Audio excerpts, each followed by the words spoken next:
اعوذ باللہ من الشیطان الرجیم بسم اللہ الرحمن الرحیم اللہم صلی علی محمد وعلی آل محمد کما صلیت علی ابراہیم وعلی آل ابراہیم انک حمید مجید اللہم بارک علی محمد وعلی آل محمد کما بارکت علی ابراہیم وعلی آل ابراہیم انک حمید مجید رب اشرح لی صدری ویسر لی امری واحلل عقدۃ من لسانی یفقہوا قولی ربنا زدنا علما یا مقلب القلوب ثبت قلبی علی دینک آمین۔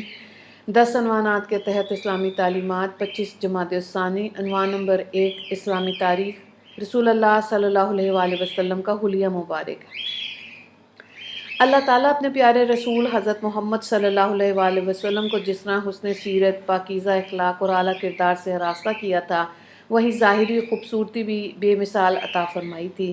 رنگ گندمی، بال مبارک ہلکے گھنگریلے، آنکھیں بڑی سرمگی اور اس میں خوبصورت لال ڈورے تھے۔ دان مبارک موتی کی طرح چمکدار تھے، داڑھی مبارک خوب گھنی تھی، دونوں مونڈے بڑے اور مناسب تھے، سینہ مبارک قدر وسیع لیکن پیٹ کا بالکل برابر تھا، ایڑی مبارک گوشت سے پر، قد مبارک درمیانی، جسم مبارک مناسب ترتیب پر اور اعضاء نہایت ہی مضبوط تھے۔ گویا کہ آپ صلی اللہ علیہ وآلہ وسلم سیرت و صورت کے پیکر اور حسن و جمال کے نمونہ تھے۔ حضرت جابر رضی اللہ تعالیٰ عنہ فرماتے ہیں، جب میں نے چاندنی رات میں چاند کو دیکھتا، پھر حضور صلی اللہ علیہ وآلہ وسلم کے چہرے انور کو دیکھتا، تو خدا کی قسم آپ صلی اللہ علیہ وآلہ وسلم چاند سے کہیں زیادہ حسین نظر آئے۔ تبارک اللہ احسن الخالقین۔ عنوان نمبر 2 اللہ کی قدرت، گنے کا رس۔ اللہ تعالیٰ نے ہمارے فائدے کے لیے زمین سے بے شمار نعمتیں پیدا فرمائیں۔ ان میں سے ایک گنا بھی ہے جو دیکھنے میں بانس کی طرح ہوتا ہے، مگر اس کے اندر بھرپور رس ہوتا ہے، جس سے شکر وغیرہ تیار کی جاتی ہے اور پھر بے شمار مٹھائیاں اور حلوے وغیرہ بنائے جاتے ہیں۔ اللہ تعالیٰ نے گنے کے رس میں بڑی شفا رکھی، اسی لیے اطباء اور ڈاکٹر مریضوں کو اس کا رس پینے کا مشورہ دیتے ہیں۔ آخر بانس جیسے اس گنے میں مفید رس کون پیدا کرتا ہے؟ یقیناً اللہ ہی نے اپنی قدرت سے اس میں مٹھاس رس پیدا کیا۔ عنوان نمبر 3 ایک فرض کے بارے میں، جماعت سے نماز نہ پڑھنے پر وعید۔ حضرت عبداللہ بن عباس رضی اللہ تعالیٰ عنہ سے کسی نے پوچھا کہ ایک شخص دن بھر روزہ رکھتا ہے، رات بھر نفلیں پڑھتا ہے، مگر جمعہ اور جماعت میں شریک نہیں ہوتا، اس کے متعلق کیا حکم؟ انہوں نے فرمایا یہ شخص جہنمی ہے۔ ترمذی کی روایت ہے، حضرت مجاہد رضی اللہ تعالیٰ عنہ اس کے راوی ہیں۔ عنوان نمبر 4 ایک سنت کے بارے میں، شکر گزار بننے کی دعا۔ حضرت ابو ہریرہ رضی اللہ تعالیٰ عنہ بیان کرتے ہیں کہ میں نے رسول اللہ صلی اللہ علیہ وآلہ وسلم سے یہ دعا محفوظ کی، اللہم اجعلنی عازم شکرک و اکثر ذکرک و اتبع نصحک و احفظ وصیتک۔ ترجمہ، اے اللہ تو مجھے کثرت سے شکر کرنے والا، کثرت سے آپ کو یاد کرنے والا اور آپ کی نصیحتوں پر عمل کرنے والا اور آپ کی وصیتوں کو یاد رکھنے والا بنا دیجیے۔ عنوان نمبر 5 ایک اہم عمل کی فضیلت، کامل ایمان والا۔ رسول اللہ صلی اللہ علیہ وآلہ وسلم نے فرمایا، جو شخص اللہ ہی کے لیے محبت اور اللہ ہی کے لیے نفرت کرے اور اللہ ہی کے لیے خیرات کرے اور اللہ ہی کے لیے دینے سے رک جائے تو اس شخص نے ایمان مکمل کر لیا۔ ابو داؤد کی روایت ہے، حضرت ابو امامہ رضی اللہ تعالیٰ عنہ اس کے راوی ہیں۔ عنوان نمبر 6 گناہ کے بارے میں، اپنے بچے کا انکار کرنا۔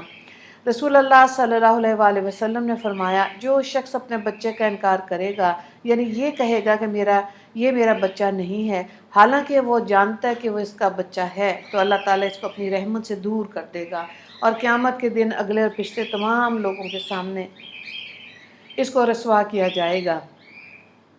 نسائی کی روایت ہے، حضرت ابو ہریرہ رضی اللہ تعالیٰ عنہ اس کے راوی ہیں۔ عنوان نمبر 7 دنیا کے بارے میں، اللہ تعالیٰ اپنے بندے سے کیا چاہتا ہے؟ رسول اللہ صلی اللہ علیہ وآلہ وسلم نے فرمایا، اللہ تعالیٰ فرماتا ہے، ابن آدم تو میری عبادت کے لیے فارغ ہو جا، میں تیرے سینے کو مالداری سے بھر دوں گا اور تیری محتاجگی کو ختم کر دوں گا، اور اگر ایسا نہیں کرے گا تو میں تیرے سینے کو مشغولی سے بھر دوں گا اور تیری محتاجی کو دور نہیں کروں گا۔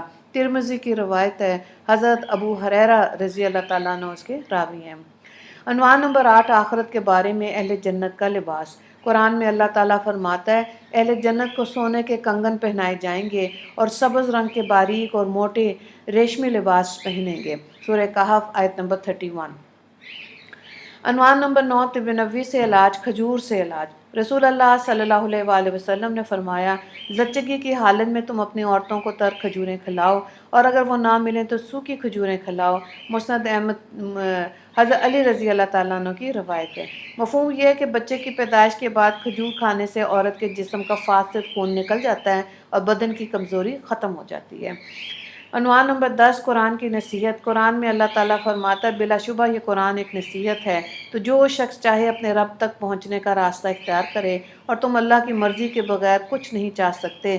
اللہ تعالیٰ بڑے علم و حکمت کا مالک ہے۔ سورہ دہر آیت نمبر 29 اور 30۔ وآخر دعوانا ان الحمد للہ رب العالمین۔ اللہم اغفر للمسلمین والمسلمات والمؤمنین والمؤمنات۔ السلام علیکم ورحمۃ اللہ وبرکاتہ۔